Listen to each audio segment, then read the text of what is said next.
Hello प्यारे बच्चों, नमस्कार। कैसे हैं आप सभी? उम्मीद है मस्त होंगे, स्वस्थ होंगे। देखिए, स्वागत है आपका कुमार मुकेश सर 0.1 चैनल पे। तो लगभग मस्त होंगे, स्वस्थ होंगे। हम लोग पिछले लेक्चर में बात किए थे कि आप प्रश्नावली 1.2 के 1.3 के सारे सवालों को हल किया था। आज हम लोग हल करेंगे 1.4 को। तो देखिए, आपको कहीं से कोई डाउट हो तो कमेंट करके कमेंट बॉक्स में आप पूछ सकते हैं हमसे, या क्लियर करा सकते हैं कि सर इस चीज़ का नहीं सॉल्यूशन समझ में आ रहा है, तो अगले वीडियो में हम बता देंगे। क्योंकि कोशिश ये कर रहे हैं आपको कि एक व्हाट्सएप चैनल भी और टेलीग्राम भी आपको प्रोवाइड कराए, उसका भी चैनल। तो देखिए, बहुत ही जल्द ये सब लॉन्च होने वाला है। आपको कहीं से कोई दिक्कत होगा तो आप व्हाट्सएप पे अपना चैट करके आप पूछ सकते हैं, सॉल्यूशन ले सकते हैं। ठीक है, तो कहीं से लगभग कोई दिक्कत होने वाला नहीं है। ऐसे हम आपको पूरे निचोड़ करके बता दे रहे हैं कि कहाँ से क्या हो रहा है। ठीक है, एकदम जीरो लेवल से लेके चल रहे हैं। तो उम्मीद है कि आप लोग वीडियो देख रहे होंगे। पसंद आए तो एक बार सब्सक्राइब कर दीजिएगा, वीडियो को लाइक करते रहिएगा। ठीक है, चलिए शेयर भी करिएगा। हम आज पढ़ेंगे क्या कि प्रश्नावली 1.4। सबसे पहले आपको एक बार मोटिवेट कर दें कि देखिए, जीवन में कुछ भी करिएगा, सबसे प्राथमिकता क्या दीजिएगा? किसको? अपनी शिक्षा को। शिक्षा रहेगा तो आप कहीं भी सक्सेस हैं, कहीं भी दो पैसे का काम कर सकते हैं। तो सबसे फोकस रहना चाहिए शिक्षा पे। शिक्षा से ही देखिए, शिक्षा ग्रहण करके नहीं कुछ कर पाए, नहीं नई नौकरी ले पाए, चाहे मतलब कुछ नहीं कर पाए, तो एक देखिए समाज के लिए अच्छे नागरिक बन के उभरेंगे। समाज को एक अच्छा नागरिक प्राप्त होगा और कुछ नहीं। ठीक है, तो देखिए, आप मेहनत करते रहिए, आप सक्सेस होंगे, पूरी उम्मीद है। लेकिन आप अगर आपका मन कहीं और लग रहा है तो देखिए, समाज के एक अच्छे नागरिक बन के उभरेंगे। ठीक है, चलिए इन्हीं सब चीजों पे हम आगे चर्चा करेंगे क्या कि प्रश्नावली 1.4 के हर एक सवाल को बहुत ही बेहतरीन ढंग से पढ़ेंगे। कहीं से कोई डाउट नहीं रह जाएगा प्यारे बच्चों। तो देखिए, हम एक विश्वास दिलाते हैं कि एकदम रेगुलर मोड में जो भी पढ़ाएं, जितना सवाल बताएं, आप लोग एकदम 1 से 2 बार वीडियो को देख लें, घर पे प्रैक्टिस कर लें, नोट्स बना लें, तो गारंटी देता हूं कि मैथ में कहीं से कोई दिक्कत नहीं आने वाला है। ठीक है, चलिए तो इसी साथ शुरुआत करते हैं, और शुरुआत अच्छा होना चाहिए। सबसे पहले हम देखेंगे क्या कि प्रश्नावली 1 का पहला सवाल कह रहा है। देखिए, हम आपको कौन सा बुक पढ़ाते हैं, ये बुक देख लीजिए आप लोग। एनसीईआरटी की ओरिजिनल बुक है, जिससे आपके बोर्ड एग्जाम में क्या होता है कि क्वेश्चन पेपर बनता है। ठीक है, तो क्वेश्चन पेपर जिससे बनता है वही बुक हमने पढ़ा रखा है, जितना भी पीछे लेक्चर उसी से पढ़ा भी रहे हैं। कक्षा 9 का ये जो एनसीईआरटी का बुक है। ठीक है, प्रश्नावली 1.4 पे हम लोग बात करेंगे। ठीक, चलिए कह रहा है पहला प्रश्न कह रहा है कि बताइए नीचे दी गई संख्याओं में कौन कौन परिमेय और कौन कौन अपरिमेय है। यानी क्या कह रहा है कि कौन कौन परिमेय और कौन अपरिमेय, यही कह रहा है, अपरिमेय। ठीक है, चलिए इसका पहला पार्ट दिया है। इसका पहला पार्ट दिया है कि 2√5, 2√5, ये आपका पहला सवाल है। ठीक है, ये आपका पहला सवाल है। देखिए, ये जो 2 है हमने बताया था। सबसे पहले समझिएगा परिमेय और अपरिमेय क्या होता है, जिसे हम लोग पहले लेक्चर में हम लोग पढ़ चुके हैं। जो हम लोग शुरुआत किया तो वहीं पे पढ़ चुके थे कि जो P/Q के रूप में लिखा जा सके, बट Q जो है नॉट इक्वल 0 के बराबर होना चाहिए। यानी Q जो है 0 के बराबर न हो, यानी 0 न हो। जो ये 2 है, ये क्या है, ये बताइए, ये परिमेय संख्या है कि नहीं? बिल्कुल परिमेय संख्या है। हम लिख सकते हैं 2/1, लिख सकते हैं 2/2, लिख सकते हैं 2/3। ये देखिए, ये वही रूल फॉलो कर रहा है। कौन सा? ए आपका हो गया हर, जैसे ए हो गया आपका ए अंश, ए आपका हो गया पी, और ए हो गया क्या? क्यू। हो गया कि नहीं? P/Q के रूप में लिखा जाए, और Q जो है 0 के बराबर नहीं होना चाहिए। तो क्या यहाँ पे Q 0 के बराबर है? नहीं है, बिल्कुल। यहाँ पे 1 है, यहाँ पे 2 है, यहाँ पे 3 है। तो यही बस याद रखना है कि जो Q है 0 के बराबर नहीं है, और जो P/Q के रूप में लिखा जा सके। तो यहाँ देखिए, हम लोग एक चीज को समझते हैं। क्या समझते हैं कि यहाँ देखिए, जो 2 है वह तो परिमेय संख्या हो गया, लेकिन ये जो √5 यानी क्या करड़ी में जो 5 है यह क्या परिमेय संख्या है? तो बिल्कुल नहीं। हम जब परिभाषा लिखवा रहे थे परिमेय और अपरिमेय का, तो उसमें बता चुके थे कि जो रूट में आता है वह अपरिमेय होता है, परिमेय नहीं होता है। ठीक है, बात समझ रहे हो?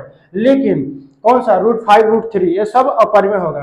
तो सुन लीजिए, जब हम कह रहे हैं कि परिमेय और अपरिमेय का अंतर यहाँ पे पूछा है, यानी इन दोनों का अंतर, परिमेय और अपरिमेय का अंतर हमेशा क्या देता है? अपरिमेय देता है। क्या देता है? अपरिमेय देता है। याद रखिएगा, परिमेय और अपरिमेय का अंतर हमेशा अपरिमेय देगा, तो इसलिए यह क्या होगा? अपरिमेय होगा। यह क्या होगा? अपरिमेय होगा। ठीक है, हम लोग पहले को सॉल्व कर लिए। यह अपरिमेय होगा, नो डाउट, बिल्कुल क्लियर कर लीजिएगा कि यह क्या है? अपरिमेय होगा। ठीक, चलिए अब दूसरे प्रश्न पे चलते हैं। दूसरा कह रहा है कि 3 प्लस √23, ठीक, माइनस √23, यही है प्रश्न, यही है प्रश्न। चलिए इसको हम लिखते हैं। कैसे करेंगे इसको ध्यान से समझिएगा। देखिए 3 धन करड़ी में 23 है और यहाँ माइनस है, करड़ी में 23 है। तो इसको हम करने के लिए सबसे पहले क्या करेंगे? कोष्टक से बाहर कर लेंगे। कोष्टक से बाहर करेंगे तो 3 प्लस √23 अब माइनस का √23, यही तो होगा, यही तो होगा। ठीक है, यही होगा ना। अब देखिए यहाँ पे प्लस और माइनस आपस में कट जाता है, तो यहाँ माइनस का है, यहाँ प्लस का 23, यहाँ माइनस का 23, तो माइनस के 23 से प्लस के 23 को हम क्या कर देंगे? कैंसिल कर देंगे। ठीक है, यहाँ प्राप्त हो जाएगा हमें क्या? 3। और ये बता दीजिए 3 जो है परिमेय है कि अपरिमेय है? तो बिल्कुल यहीं से क्लियर हो गया भाई साहब कि परिमेय है। यहीं से क्लियर हो गया कि परिमेय है। कोई डाउट है कि नहीं? कोई डाउट नहीं होना चाहिए, क्योंकि एक एक चीज बेसिक से बता रहे हैं, तो आपको कोई डाउट नहीं होगा।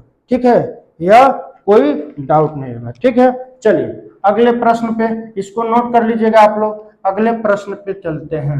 प्रश्न पहले का तीसरा। ठीक है, पहले का तीसरा, पहले का तीसरा कह रहा है कि 2√7 भैया, 2√7 और 7√7, देखिएगा घुमा दिया है थोड़ा सा। कह रहा है कि जो ये 2 करड़ी में 7 है उसको भाग देना किस से? 7√7 से। अब देखिएगा भैया, यहाँ देख रहे हैं कि ऊपर वाले से नीचे वाला अगर सेम है तो कट जाएगा। यहाँ कट गया, √7 से √7 हम काट दिए, तो बचा क्या हमारा? 2/7। ये बताइए, ये P है, ये Q है, ये P है और ये Q है। जब P/Q के रूप में दे भी दिया और Q 0 के बराबर भी नहीं है, तो यह परिमेय है या अपरिमेय है? तो बिल्कुल क्लियर है भाई साहब, यह है परिमेय संख्या। क्या है? परिमेय संख्या। चलिए नेक्स्ट क्वेश्चन पे चलते हैं। नेक्स्ट पे चलते हैं और क्या कह रहा है उसको समझते हैं। ठीक है, नेक्स्ट पे चलते हैं और क्या, इसको नोट कर लीजिए क्या कह रहा है। चौथा आपका कह रहा है कि 1/√2। देखिए हम लोग पढ़े हैं परिमेयकरण, तो यहाँ देखिए क्या होगा कि √2 है तो √2 से ऊपर और √2 से नीचे गुणा करा देंगे। ठीक है, तो यहाँ गुणा हमने कराया तो ये दे दिया √2, ये दे दिया √2 और √2 का √2 में गुणा होगा तो क्या दे देगा? 2, यही दे देगा। देखिए यही दे देगा कि नहीं दे देगा? ठीक है, ये दे दिया आपका √2/2। सुनिए यह क्या हो जाएगा? √2/2। अब देखिए यहां भी एक चीज लिख लीजिएगा, नोट करके एक चीज लिख लीजिएगा कि नोट में, कि यदि किसी भी, नोट में लिख लीजिएगा, किसी अपरिमेय को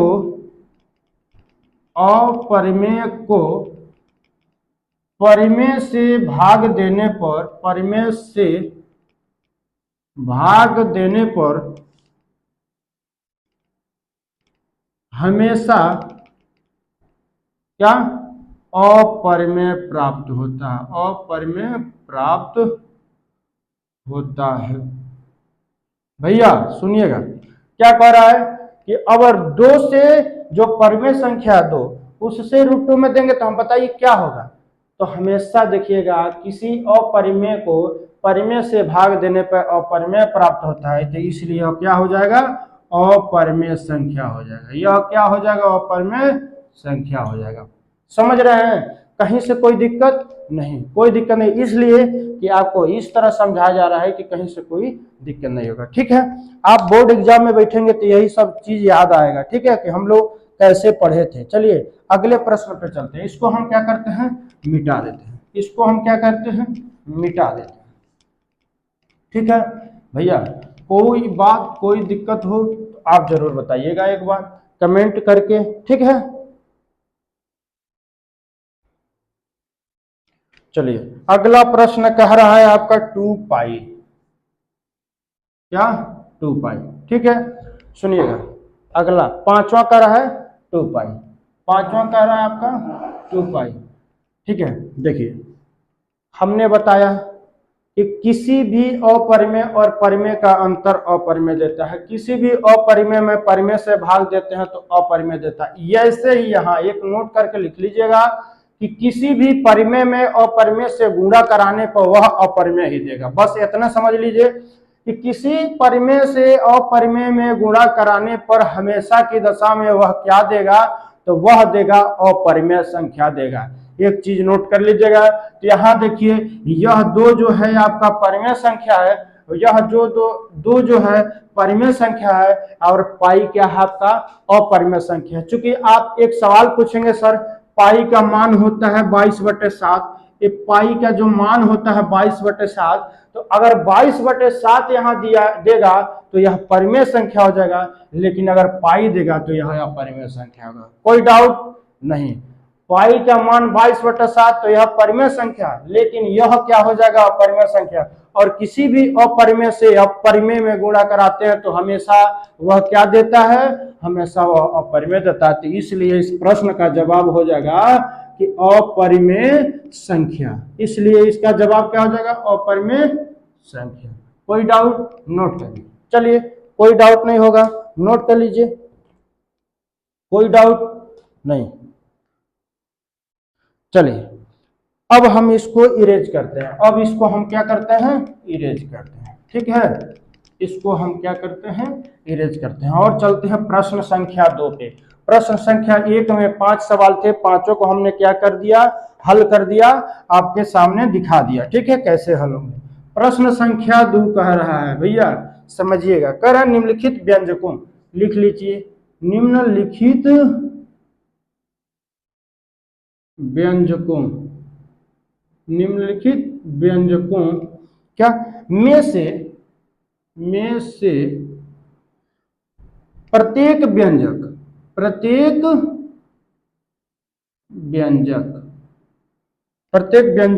को सरल कीजिए, क्या समझ रहे हैं। कह रहा है कि निम्नलिखित व्यंजकों में से प्रत्येक व्यंजक को सरल कीजिए। देखिए क्या प्रश्न कह रहा है, प्रश्न कह रहा है कि यही 3 प्लस करड़ी में 3, ठीक है, और कह रहा है 2 प्लस करड़ी में 2। यही सवाल है, नोट कर लीजिए सवाल को। क्या कह रहा है कि 3 प्लस करड़ी में 2 और 2 प्लस करड़ी में 2। यहीं से साफ साफ दिख रहा है बीच में इंटू है, तो हम लोग गुणा कराएंगे, एक बार इससे और एक बार इससे हो जाएगा। देखिए करके दिखाते हैं आपको। देखिए बराबर 3 दूना 6, आपका हो जाएगा 3 दूना 6। ठीक, 3 दूना 6, एक बार 2 में कराए एक बार इसमें कराए, तो 3 दूना 6 प्लस क्या हो जाएगा 3 करड़ी में 2। क्या हो जाएगा 3 करड़ी में 2, यही ना हो जाएगा। अगर 3 का गुणा कराते हैं करड़ी में 2 से तो क्या देगा 3 करड़ी में 2, फिर लिखेंगे प्लस। अब करड़ी में 2, करड़ी में 3 से 2 में गुणा कराएंगे तो वह क्या हो जाएगा 2 करड़ी में 3, ये दे देगा।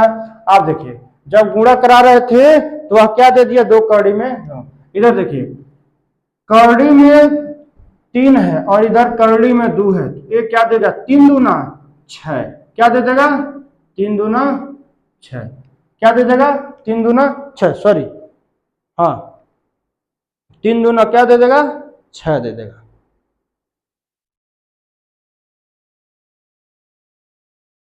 एक मिनट, यहां देखिएगा हम लोग गुणा करा रहे, सॉरी सुनिए, एक क्या दे देगा 3 दूना 6 और 3 का करड़ी में करा हम लोग, देखिए 3 दूना यानी 2 करड़ी में 3 हो गया, ठीक है। यहाँ पे देखिए हो जाएगा क्या कि करड़ी में 3 और करड़ी में 2। अब यहां से चर्चा चलेगा, क्या हो जाएगा यहां से चर्चा चलेगा, देखिए हो जाएगा 6 प्लस कितना हो जाएगा 6 प्लस हो जाएगा आपका 3 करड़ी में 2, 3 करड़ी में 2 और प्लस 2 करड़ी में 3, और 3 दूना क्या होता है, दोनों का मल्टीप्लाई कराएंगे तो 3 दूना होता है 6, करड़ी में 6, ये आपका उत्तर हो जाएगा। ठीक है, कोई डाउट कोई दिक्कत नहीं, नोट कर लीजिए, नोट कर लीजिए। दूसरे प्रश्न को हम हल करते हैं, ठीक है। दूसरे प्रश्न को हम क्या करते हैं, हल करते हैं, दूसरे को हल करते हैं। चलिए, कह रहा है कि 3 प्लस करड़ी में 3 और यहां पे दे रहा है 3 माइनस करड़ी में 3। यहां पे देखिएगा, यहां पे देखिएगा कह रहा है कि यहां देखिए a प्लस बी और यहाँ a माइनस बी, ए दे रहा है a प्लस बी और a दे रहा है a माइनस बी। यहाँ देखिए a प्लस बी और a माइनस बी, ये किसका फार्मूला होता है, a square minus b square.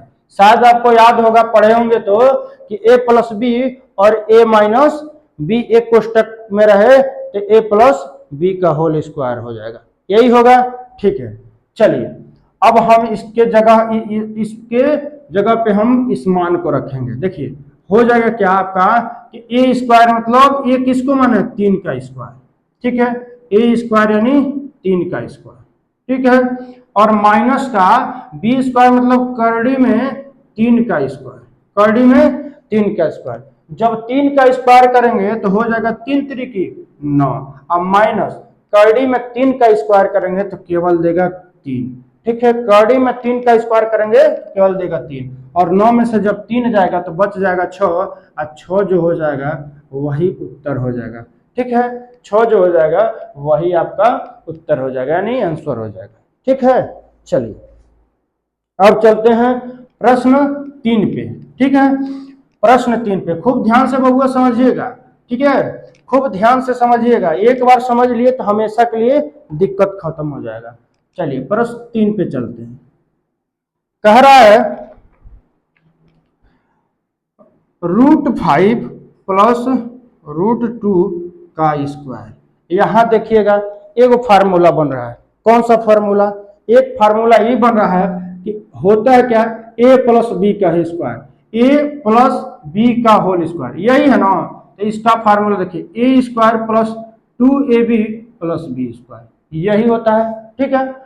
a plus b का होल स्क्वायर यानी a square plus 2ab plus b square, square से भी लिख सकते हैं कि a square plus b square plus 2ab, ठीक है। चलिए इस पे अब मान रखते हैं, तो देखिए a स्क्वायर के जगह पे हम रखेंगे √5 का स्क्वायर, a स्क्वायर के जगह पे हम रखेंगे √5 का स्क्वायर, अब फिर अब देखिए 2 इंटू कितना हो जाएगा √5, a की जगह पर √5 है और b की जगह पे कितना है √2 है, ठीक, अब प्लस बी स्क्वायर के जगह पे करड़ी में 2 का स्क्वायर, यहां तक कोई डाउट नहीं।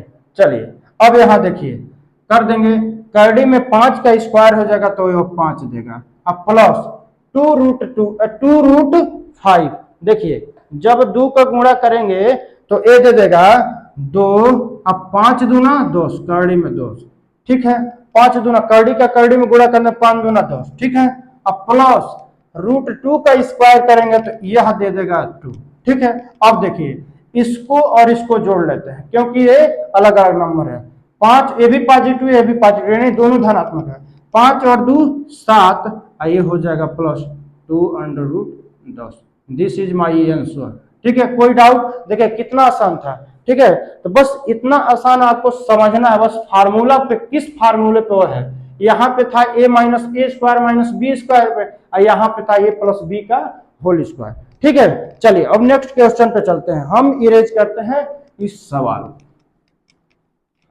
ठीक है, देखिए आप अगर किसी भी कंपटीशन एग्जाम की तैयारी करना चाहते हैं, ठीक, चाहे एकेडमिक पढ़ाई करते हैं जो आपका 6 से लेके 12 तक सारी क्लासेज इसी पे मिलेंगी, इसी चैनल कुमार मुकेश सर 0.1 पर। ठीक है, तो इसको सब्सक्राइब कर लीजिएगा। ठीक है, चलिए इसके बाद प्रश्न संख्या चौथे पे चल रहे हैं। कह रहा है कि √5, ठीक, -√2, फिर कह रहा है 5 + √2, यही आपका प्रश्न है। कह रहा है कि √5 और √2, ठीक है, ये कह रहा है। ठीक है, अब ये भी देखिए वही फार्मूला फिर से दोहरा रहा है। वही फार्मूला क्या दोहरा है, एक कोष्टक में a - b है, एक कोष्टक में a + b है। एक कोष्टक में a - b हो और एक कोष्टक में a + b हो तो ये फार्मूला किसका होता है, a² - b² का। a² - b² का फार्मूला होता है एक कोष्टक में a - b, एक कोष्टक में a + b। चलिए इसी फार्मूले पर हम रख देते हैं जैसे पिछले प्रश्न को किए। ठीक है, तो चलिए a² के जगह पे हम लिखेंगे √5 का स्क्वायर, a² के जगह पे लिखेंगे क्या, √5 का स्क्वायर, अब माइनस का माइनस लगा देंगे और b² की जगह लिखेंगे कितना, √2 का स्क्वायर। ठीक है, अब देखिए ये इसका स्क्वायर करेंगे तो वह दे देगा 5, यानी √5 का स्क्वायर करेंगे तो 5 ही मिलेगा और √2 का करेंगे तो √2 ही मिलेगा। ठीक है, तो 5 में से 2 को घटाएंगे तो मिल जाएगा 3, यही आपका क्या हो जाएगा, उत्तर हो जाएगा। बबुआ इसको छाप लीजिए, फिर अगले प्रश्न पे चलते हैं। ठीक है, अगले प्रश्न पे चलते हैं, प्रश्न संख्या 3 पे। प्रश्न संख्या 3 बहुत ही मजेदार प्रश्न है, बस उसको समझना है, प्रश्न संख्या 3 को बस समझना है। ठीक है, प्रश्न संख्या 3 में कुछ है नहीं, बस समझ लेना है कि प्रश्न क्या कह रहा है। बहुत बड़ा प्रश्न है, बस हम बोल दे रहे हैं और समझा दे रहे हैं। आपके बुक में दिया होगा, आप अपने बुक से उस प्रश्न को कर लीजिएगा। ठीक है, प्रश्न संख्या कह रहा है 3 कि आपको याद होगा कि पाई को एक वृत्त की परिधि मान लीजिए c। ठीक है, सबसे पहले एक वृत्त हम बनाते हैं, क्या बनाते हैं, एक वृत्त बनाते हैं। ठीक है, इसकी परिधि जो है, इसकी परिधि क्या है, c है, परिधि इसके चारों तरफ यही तो है परिधि, और इसका जो व्यास है जो वह d है, यही बोल रहा है बात। कह रहा है कि यदि आपको याद होगा कि पाई को एक वृत्त की परिधि मान लीजिए c और उसके व्यास मान लीजिए d के अनुपात से परिभाषित किया जाता है। हमने परिभाषित यहां दिखा दिया। ठीक है, अर्थात पाई बराबर c/d, देखिएगा घुमा रहा है, कह रहा अर्थात पाई बराबर c/d है। यह इस तथ्य का अंतर्विरोध करता हुआ प्रतीत होता है कि पाई अपरिमेय है। इस अंतर्विरोध का निराकरण आप किस प्रकार करेंगे, सुन लीजिए बात को। देखिए सबसे पहली बात ये समझिएगा, यह परिधि है और इसका व्यास a, ठीक है, तो हो जाएगा पाई बराबर c/d। और देखिए यहाँ पे हम तो यही कह सकते हैं, यह p/q के रूप में लिखा है। अगर p/q के रूप में लिखा है तो ये परिमेय है और ये क्या है, अपरिमेय है, यानी इसका विरोध ये कर रहा है कि यह परिमेय है, यह अपरिमेय है। देखिए इस कंडीशन में क्या होता है, इस कंडीशन में होता है कि जो c है और d है वह एग्जैक्ट वैल्यू नहीं है, वह क्या है, एग्जैक्ट वैल्यू नहीं है। इसलिए हम क्या कहेंगे कि इसका कोई अंतर विरोध नहीं है। क्या बोलेंगे, इसका कोई अंतर विरोध नहीं है, क्योंकि पाई एक अपरिमेय संख्या है, इसलिए c/d भी एक अपरिमेय संख्या। बस इतना ही समझना था। ठीक है, कर लीजिएगा, आपके किताब में दिया है। ठीक, चलिए प्रश्न संख्या, अब हम चलते हैं किस पे, प्रश्न संख्या 4 पे चलते हैं। प्रश्न संख्या 4 पे,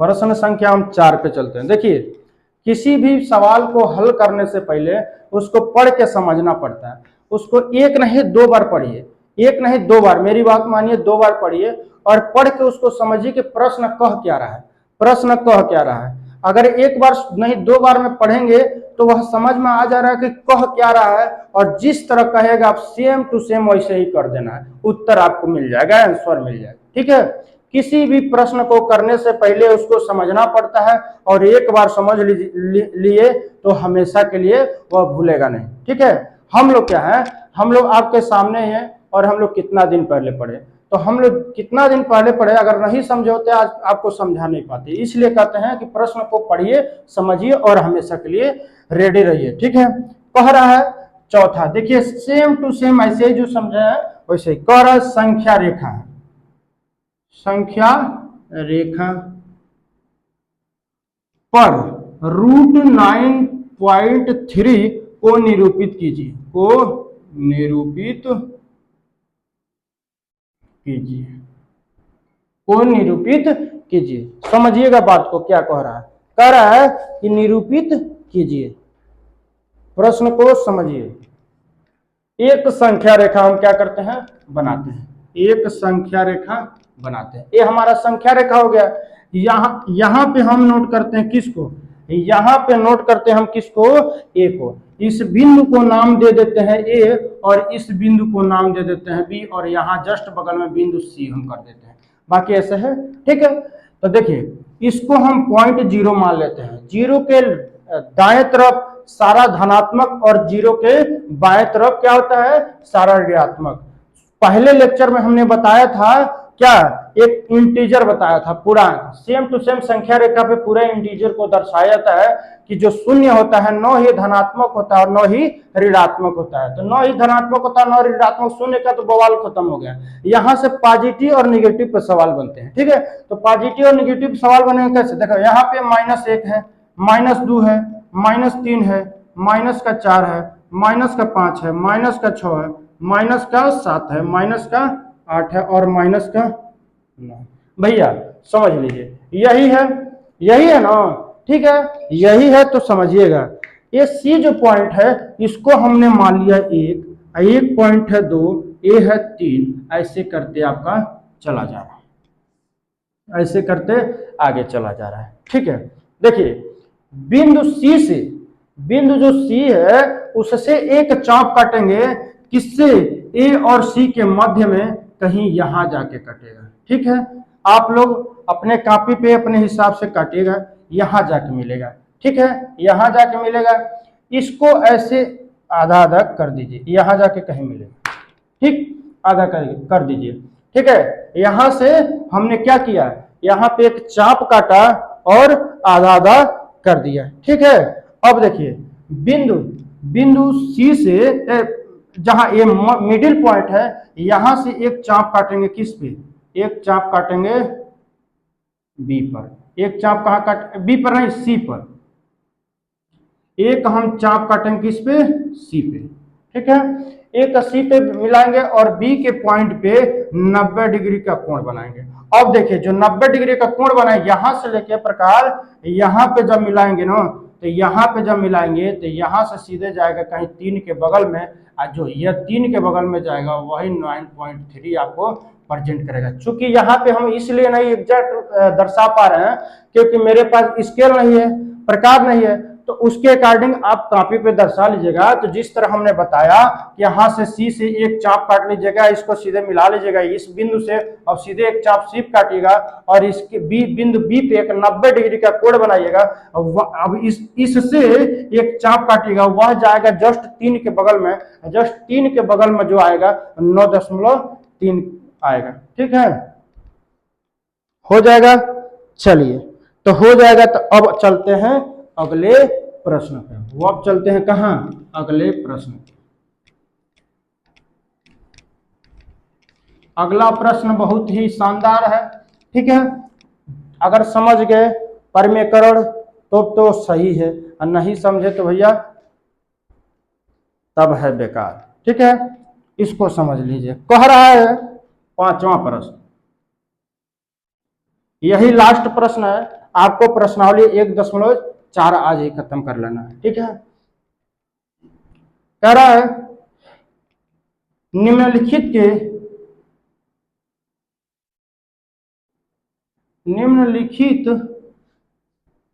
के हरों का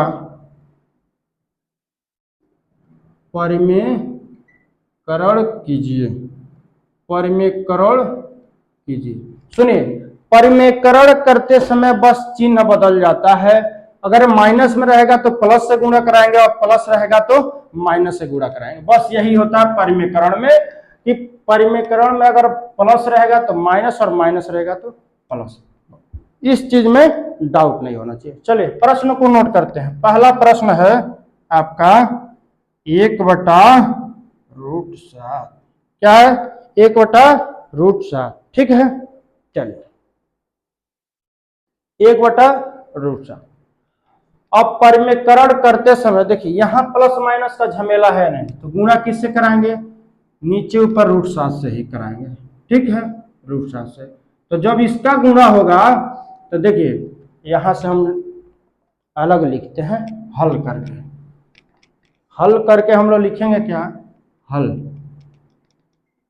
यहां लिखेंगे कि 1/√7। ठीक है, 1/√7 इक्वल टू मतलब बराबर। ठीक, 1/√7 गुणे 7 से ऊपर नीचे दोनों तरफ गुणा करा देंगे। √7 से ऊपर नीचे दोनों तरफ गुणा करा देंगे। देखिए तो √7 का 1 में होगा तो वह क्या देगा? √7 ही देगा। और जब √7 का √7 में करेंगे तो क्या होगा? 7 होगा। क्यों? देखिए यहाँ पे हम लोग कर रहे थे ना, √7 का वर्ग कर रहे थे, तो वर्ग का मतलब यही तो √7 का 2 बार गुणा कराइए, जितना आ रहा वही उसका वर्ग है। ठीक है, तो √7 का √7 में कराएंगे तो हमें क्या मिलेगा? 7। यही इसका परिमेयकरण है और √7/7 ये आपका क्या हो जाएगा? उत्तर हो जाएगा। कोई डाउट? बिल्कुल नहीं। आप लोग समझ लिए कि परिमेयकरण बस यही होता है। ठीक है, चलिए अगले प्रश्न पे चलते हैं। अगले प्रश्न पे चलते हैं। अगला प्रश्न आपको क्या कह रहा है? अगला प्रश्न क्या कह रहा है? चलिए, कह रहा है दूसरा प्रश्न कि 1/√7 माइनस √6। देखिए यहां माइनस प्लस वाला झमेला है, यहां माइनस। देखिए यहां नीचे जो है ना, यहां माइनस है, तो हम बताएं ना इसके सीधे विपरीत वाला चिन्ह लगाना है। माइनस का प्लस, प्लस का माइनस। तो गुणा कराते समय √7 प्लस √6 और नीचे भी √7 प्लस √6। कोई दिक्कत नहीं, कोई दिक्कत नहीं, आपको कोई दिक्कत नहीं। अब चलिए गुणा करा लीजिए। अब क्या करा लीजिए? गुणा करा लीजिए। चलिए हमारा हो जाएगा, अगर हम यहां गुणा कराते हैं,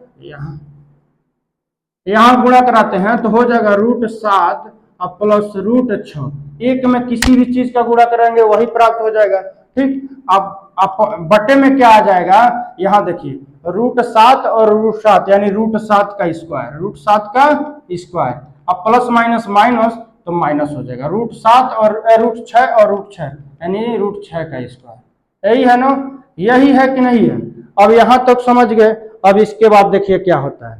अगर हम यहाँ करते हैं हल तो √7 प्लस √6, और यहाँ देखिए √7 का स्क्वायर करेंगे तो वह 7 देगा, √6 का स्क्वायर करेंगे तो 6 देगा, और यहाँ लिख देंगे √7 प्लस √6 अब बटा क्या हो जाएगा? 7 में से 6 जाएगा 1, और जब 1 से भाग देंगे तो यहाँ देखिए 1 से भाग देंगे तो वही प्राप्त हो जाएगा क्या? √7 plus √6। This is my answer. ठीक है, यही आंसर हो जाएगा। ठीक है, तो आप अब दूसरा प्रश्न देख लिए। किसका? पांचवें का। पांचवा का दूसरा देख लिए। अब चलिए हम तीसरे पे। नोट करते जाइएगा, नोट्स बनाते जाइएगा। कभी भी एक बार पलटिएगा इस सवाल को, देखिएगा आपको फटाक से याद हो जाएगा कि कैसे करना है। ठीक है, कैसे करना है। चलिए तीसरा प्रश्न कह रहा है, तीसरा प्रश्न कह रहा है, क्या कह रहा है देखिएगा। कह रहा है